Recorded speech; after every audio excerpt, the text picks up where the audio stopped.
Продовжуємо інформаційний вечір на телеканалі АТР. Мене звати Ірина Ромалійська. Нагадую тим, хто тільки що увімкнув свій телевізор або трансляції у електронних гаджетах. І у нас в гостях заступник прокурора Автономної Республіки Крим Олександр Отовиченко. Вітаю вас. Доброго вечора, пані Ірино. Доброго вечора, шановні телеглядачі. Одразу там скажу, що це та прокуратура, яка діє тут, на материковій частині України. Там, бо мені завжди було дуже цікаво, чим же займається прокуратура, які повноваження, щоб розслідувати справи там. Про це, власне, поговоримо на прикладі наших звільнених політв'язнів Ахтема Чийгоза та Ільмі Умерова. Завтра їх вже вони мають завтра вже прилетіти в Україну. Близько 2-ї дня чекаємо їх тут. А ви долучалися якось до процесу звільнення саме, прокурори? Чи це суто політичне і ви там ніяк не задіяні були?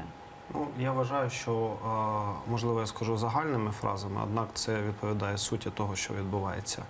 Це перемога, без перебільшення, всієї нашої держави.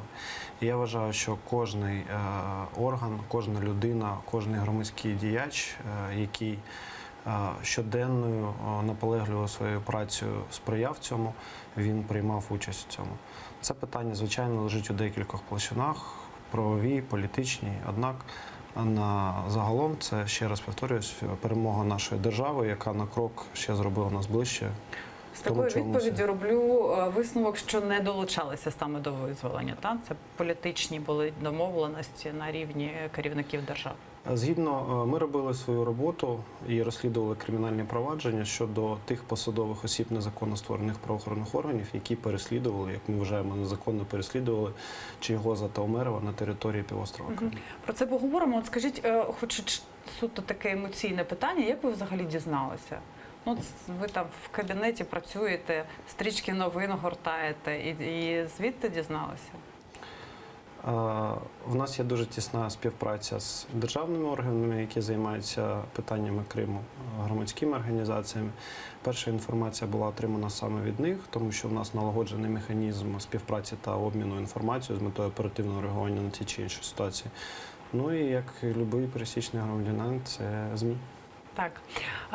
Хочу тоді, давайте повернемося до того, про що ви вже почали говорити. Чи є порушення справи у вас, чи кримінальні провадження? Вибачте, я все тими категоріями старого КПК мислю. Щодо людей, які фабрикували ті справи? Звичайно, це одні з найбільш актуальних та важливих для нас кримінальних проваджень щодо посадових осіб незаконно створених органів, як я вже казав, які фабрикували і незаконно притягували до кримінальної відповідальності Ільму Умерова та Ахтема Чийгоза. І в межах цих кримінальних проваджень проведена слідчими, прокурорами дуже об'ємна, велика і кропітлива робота, завдяки якій встановлені всі посадові особи незаконно створених правоохоронних органів, які діють на тимчасово окупованій території. І вже найближчим часом їм буде всім повідомлятися про підозру, надаватися... Заочно, так, ви маєте на увазі? Так, як регламентовано це діючим законодавством України, їм буде заочно повідомлятися про підозру, і ми будемо вживати всі дії для того, щоб оголосити їх міжнародний розшук. Щоб не бути голословними, наприклад, я хотів би показати реєстри, які складені в ході і наявні в матеріалах кримінального провадження, згідно цих реєстрів встановлені всі прокурори, оперативні співробітники, слідчі, судді, які вчиняли протиправні дії щодо Ахтема Чийгоза, щодо Ільмі Умерова. Встановлені дії кожного з них. Це один по Чийгозу, один по Умерову? Так, і такі реєстри складаються і використовуються слідчими прокурорами у всіх кримінальних провадженнях, де переслідуються наші громадяни. Скільки там людей? Якщо ми візьмемо справу, приклад Ахтема Чийгоза, то це 14 чоловік, встановлених слідством. Це...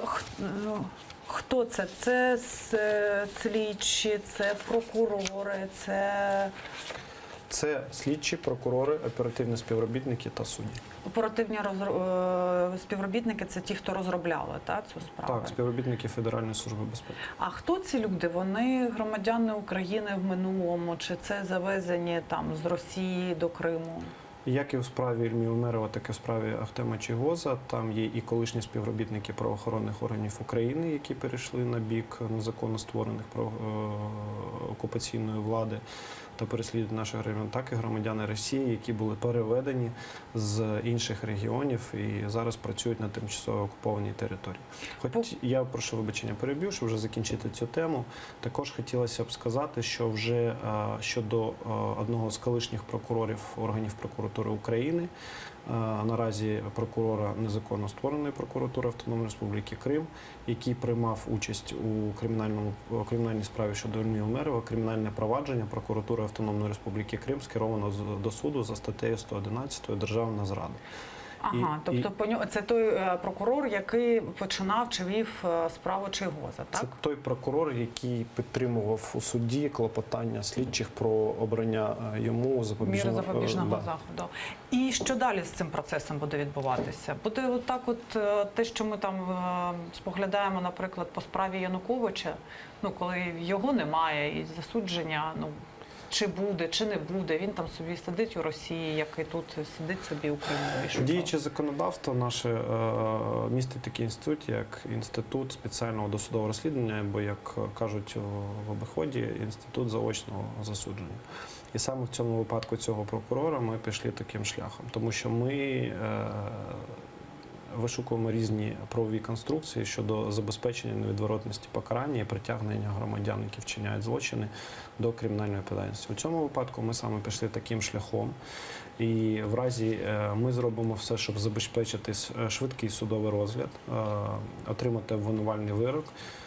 І за результатами цього особа в разі її затримання, і не тільки на території України, а може і за межами інших держав, буде, щоб її було затримано, екстрадовано до України, та вона відбувала покарання. А в Інтерполу оголошували його в розшук? Процедура яка? Чи всередині держави України? Всередині держави України вказана особа перебуває вже досить давно у розшуку. Інтерпол, ми робимо спроби, однак відповідно до уставу даної організації дану категорію злочинів розцінюють як політичні мотиви, і тому вони не оголошують осіб у міжнародний розшук. Однак ми робимо все, щоб довести іншу позицію та сформувати іншу практику. А як прізвище прокурора? Ви ж все одно до суду вже направили, вже можна казати. Згідно нашої Конституції діє презумпція невиновності. Якщо особа буде визнана винною, то, звичайно ж, загалу буде повідомлено його прізвище. Даний судовий процес є відкритим, і шановні колеги-журналісти мають змогу прийти і все дізнатися. Добре, а цей прокурор, він працював раніше в Україні? Так, він був в органах прокуратури Автономної Республіки Крим, навіть певний час займав посаду прокурора району, одного з районів АРК. Останнім часом до тимчасової окупації він займав посаду прокурора відділу в апараті прокуратури Автономної Республіки. А не знаєте, не намагалися з ним зв'язатися? Звичайно ж, нас закон зобов'язує. Ні, я маю на увазі, розумію, в неофіційному якось руслі. Сказати, що ти робиш? Повертайся, все пробачимо, буде в тебе умовно, а ти нам даш покази на все, що там коїться. З такою категорією громадян ми маємо право спілкуватися тільки в процесуальний спосіб. Всі ті можливості і засоби зв'язку з даною особою ми використали для того, щоб належним чином увідомити її про те, що відносно нього є кримінальне провадження, є підозра, буде кримінальне провадження скеровано до суду. І навіть державою Україна вказаній особі з метою забезпечення права на захист призначено захисника, і його інтереси представляє захисник. Буде змагальний процес, і ні в якому разі права особи не будуть порушені.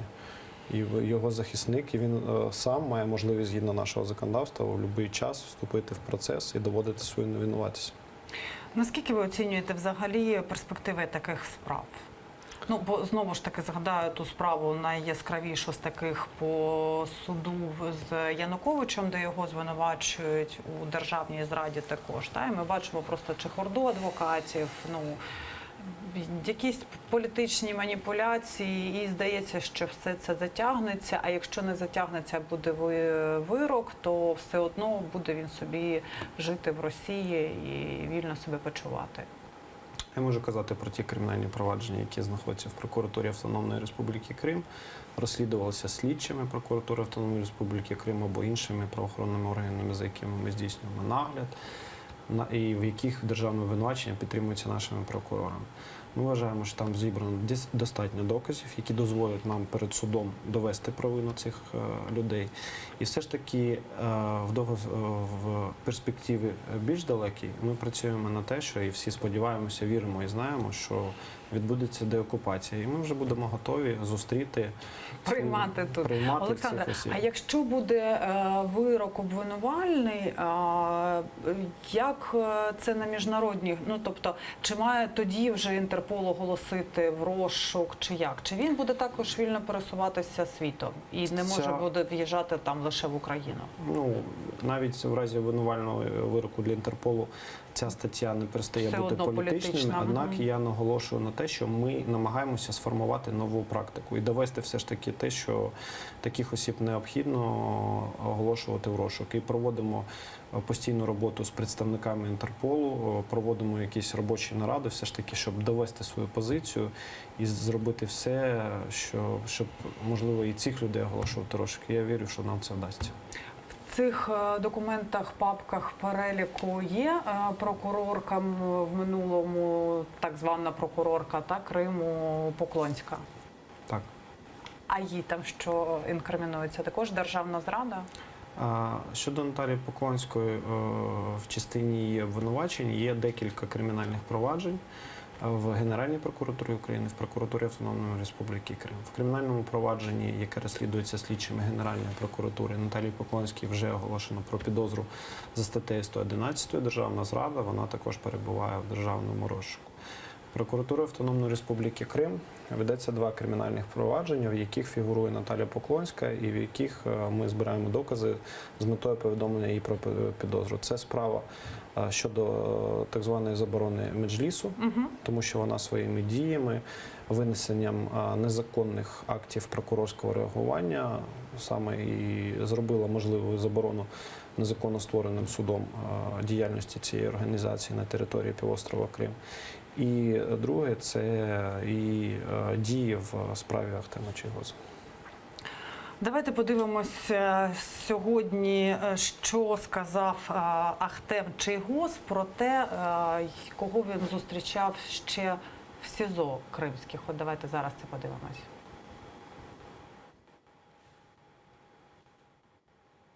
За эти 2 года 9 месяцев я встречался и с другими нашими заключенными там, и с группой диверсантов, и с группой террористов, и Сенцова на начальном этапе я видел. Вот эта вся мощная поддержка, она дает возможность там быть в безопасности. Ахтем Чийгоз це був сьогоднішній його синхрон з приводу того, кого він зустрічав ще з українських політв'язнів. Так от до чого веду, а по іншим політв'язням є отакі папочки? По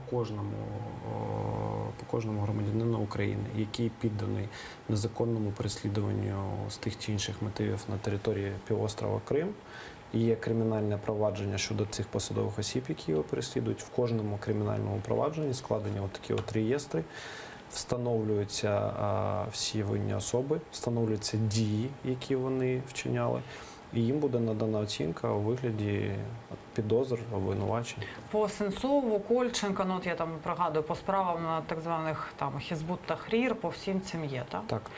А давайте ще почуємо тоді Ільмію Омерова, також сьогоднішнього висловлювання про те, чи сподівається він повернутися до Криму. Несколько дней проведу в Киеве и уеду домой в Крым. Но меня никто не предупреждал о том, что я лишен возможности въезжать в Крым. оснований для того, чтобы не ехать домой, у меня никаких нет. Ну, ми бачимо, що Ільмій Умеров має на меті повернутися до півострова. Ви, як прокурор, чи радите ви йому це робити?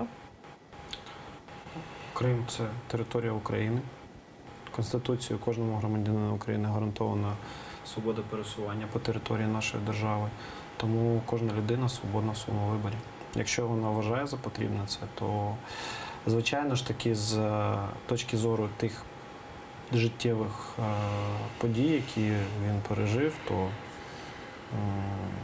напевно, треба задуматися над власною безпекою. Однак це я можу тільки сказати вже як навіть прокурор, а як просто пересічна людина, пересічний громадянин України, що це мужні люди, які своїм прикладом показують усім нам, як треба боротися за повернення Криму. Просто можна ж передбачити, що приїде він там, наприклад, на Чонгар, пройде він нашу КПВВ, а потім поїде до росіян, і вони його знову заарештують.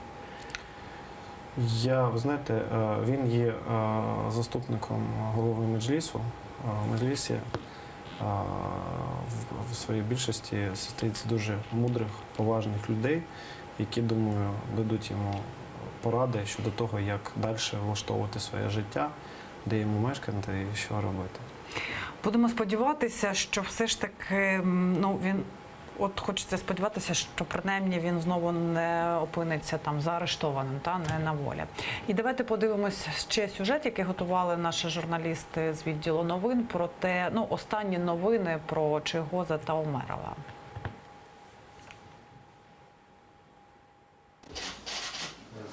Салям алейкум. Мераба. Добрий день. Повернуться до Криму на батьківщину, заявляють Ільмій Умеров та Ахтем Чийгоз. В Анкарі вони зустрілися з українським послом Андрієм Сибіга. Лідери кримських татар кажуть, що через кілька тижнів поїдуть в Крим, незважаючи навіть на ризик нових арештів і переслідувань. Я не давал никаких обещаний, никаких гарантий, что я не буду делать эту попытку. Через некоторое время я обязательно попробую. Заступник голови Меджлісу Ахтем Чийгоз заявив, що по поверненню на батьківщину продовжить боротьбу і домагатиметься звільнення кримських татар і українців, незаконно засуджених Росією, в тому числі за режисера Олега Сенцова. Борьба продолжается, и там десятки людей, и конвейер не останавливается. Нужно и ребят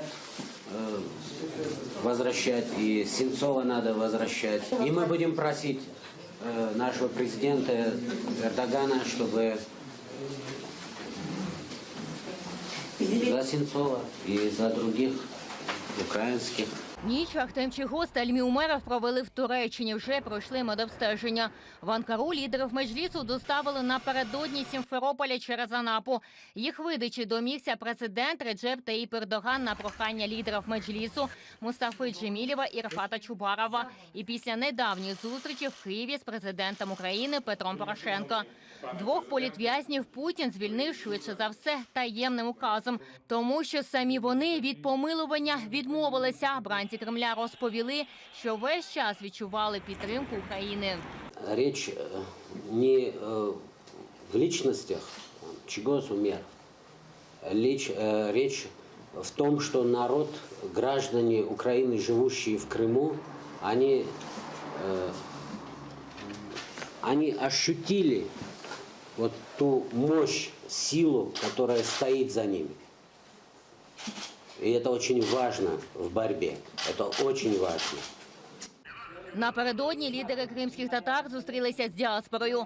Там певні, звільнення лідерів Меджлісу – це перший крок для того, щоб і решта бранців Кремля можуть вийти на волю.